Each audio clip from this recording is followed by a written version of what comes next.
Dave Bird is a suburban neurotic man in his late 20s who is convinced he is destined to be the greatest rapper of all time.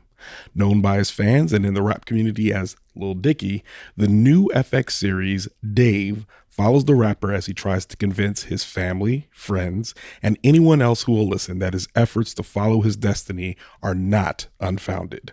I'm Ronald Young Jr., and I'm on the couch.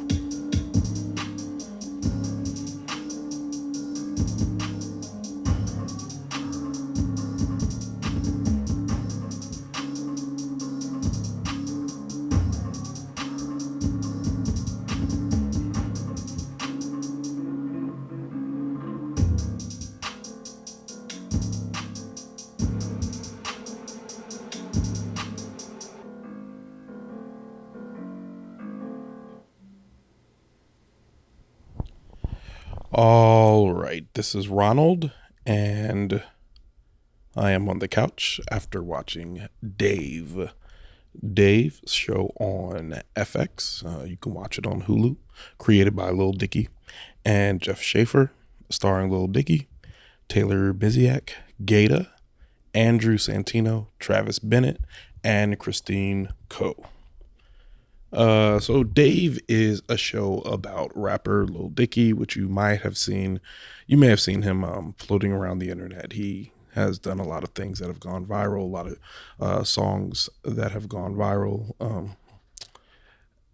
I should have wrote this down, but now I'm not remembering any of them by name. But you've seen him do a lot of freestyles. He's a very good, very skilled rapper. A lot of people look at him as a parody rapper, but he's actually just technically skilled. He's a very good rapper. It's hard to deny that. And the show follows him as he seeks success being a rapper in the industry, essentially. So it's kind of a standard guy following his dream type story, except in the way that he tells this story, there's a remarkable amount of self-awareness that comes with this story. So Dave is surrounded by his team, including his best friend, his girlfriend's friend, who then becomes his graphic designer, as well as new friend GaTa, who he meets in the first episode, and his childhood friend Els, who is also his DJ as well as his engineer. So, starting off this show, I kind of thought, I'm like, okay, this is going to be like this guy gets into hijinks and things with his group of friends. It's on FX, the same network as Atlanta, which features the Donald Glover, which is the rap show about Donald Glover trying to help his friend make it as a rapper. So while that one has a lot more surrealism, this one is grounded in reality, and it follows rapper Dave as he's attempting to get into his dream. So not really many hijinks here, except for the hijinks that ensue as he's actually trying to get work done, meaning that sometimes it's him trying to get somebody to be on a song with him and having to go through the hoops that it takes in order to, pay somebody to appear on the song, and what that means when he's in the studio with people that, he doesn't necessarily know, or from neighborhoods that he doesn't know. And it also is him stumbling through dealing with being a white guy, and a Jewish guy specifically, who is not dabbling, but fully steeped in Black culture and dealing with Blackness as well. Now, early on in the episode, I didn't know how this was going to handle things like that, him being a white guy. But about the first 4 episodes, you're watching it, you're like, this is enjoyable. It's kind of funny seeing him, be neurotic and interact with the world. All of that is entertaining to watch. But then when it gets to episode 5, it kind of takes a turn for where I saw it being just a pedestrian show to being just a fantastic show. And I've rewatched several of these episodes more than once, and I've gone back and kind of put together that this is a show with unexpected depth you don't expect a show about a rapper, any rapper at all, especially a parody rapper. And I don't think he's a parody. I wouldn't consider him to be a parody rapper, but we'll use air quotes, a parody rapper, to have the type of emotional depth that this show does. In episode 5, it deals with mental illness of one of his side characters, and I'll call him a side character, but it's his hype man GaTa, and I won't say too much about that, but it deals with his journey through mental illness in a way that's very, very generous of Dave. And when I say that, I mean, like, you don't rarely do you see someone who has an eponymous show that steps aside to let somebody else tell their story. And in this episode, he does exactly that. And I was blown away. And when you get to, there's a part, I've watched the episode probably about 6 times, and every single time at the same part, I tear up every single time. And it's just the way they strike this emotional chord is just, it's expertly done. And I'm not even sure if that's the one that Lil Dicky directed himself. He is the showrunner for the show, or I believe he is. So I'm not sure if that's the one he directed himself, but in terms of emotional depth, just rings the bell completely. And while you sympathize with him and you're rooting for him throughout the shows, it's just these poignant moments, I think, that make this show not just good but great. Episode 9 is about his relationship with his girlfriend, and he starts it off with a song. And I don't want to say too much. I feel like I want to talk more about this, and maybe after some of you guys watch it, we can talk about it later. But he starts it with the song, and then the episode happens. And then what he does late in that episode is so emotionally resonant. It's just hard to watch it without tearing up, without feeling something. Even as soon as you hear the chords of the song come on, you're just like, something different is happening here. And it's just expert use of music in this episode. But again, to show such emotional depth in this show, it's just, I mean, amazing. And the show is funny.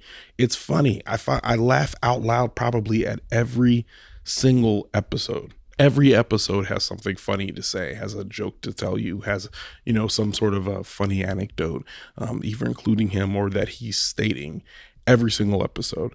And so with all of that, all of the laughing that we're doing, it's just crazy that they're able to put this type of emotional depth in there without feeling like it's being shoehorned in or like it's forced in a way that doesn't feel authentic. It feels like they really took their time in planting the seeds of this show. And I feel like it's again, I love a show that's self-aware, and this is a show that's very aware of what it is and where it fits into the cultural landscape at this time. There's 10 episodes. They're all on Hulu. This is not a show to watch with kids, and this show is not for everybody. Everybody's not going to love this show. I think there's a lot of jokes. It starts with a joke, and it starts with kind of a graphic description of a disability or an impediment, if you will, that Lil Dicky suffers from, which you'll see, and it actually takes up a bulk of the show, and it's done in a way that sometimes is serious and sometimes is set up as a joke. So, and it's definitely not for children.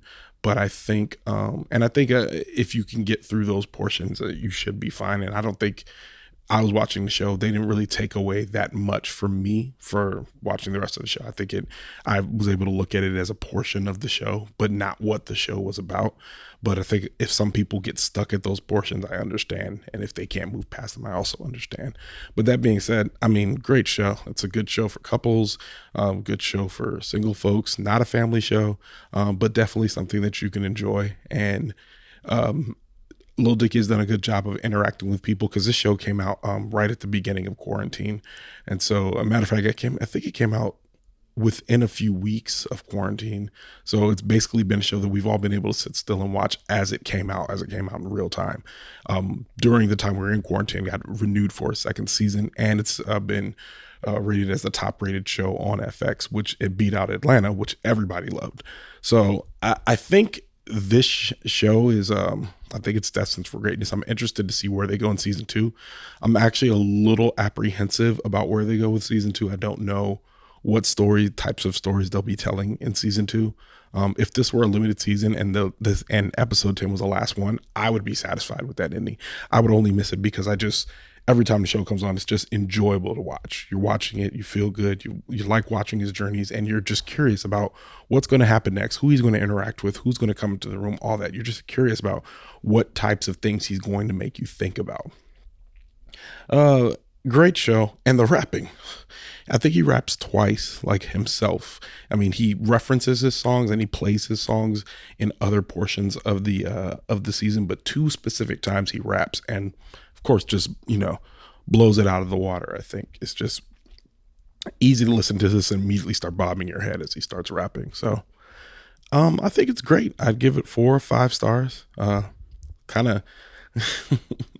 I realize that since I'm not in the theater, I don't have an opportunity to watch everything. So right now I'm really reviewing things that I just feel like I want to talk about, and they all tend to be good. So it's tougher to find stuff that I just really just flat out don't like right now. But 4 of 5 stars. Do not bring your kids. I would not bring your kids to this one. This is for when they go to bed, and I believe it airs at 10 o'clock on or either 9 or 10 o'clock on FX when it does come on. But right now, all 10 episodes are on Hulu, so check that out when you get a chance. And with that, Leaving the Theater is a production of ohitsBigRon Studios. Theme music by the mysterious Breakmaster Cylinder. To find out more about this show and other ohitsBigRon Studio shows, follow me on Twitter and Instagram at ohitsBigRon. That's at ohitsBigron. If you like this show, check out our sister show, Time Well Spent. Leaving the Theater will be back soon, but until then, I'll be here on the couch.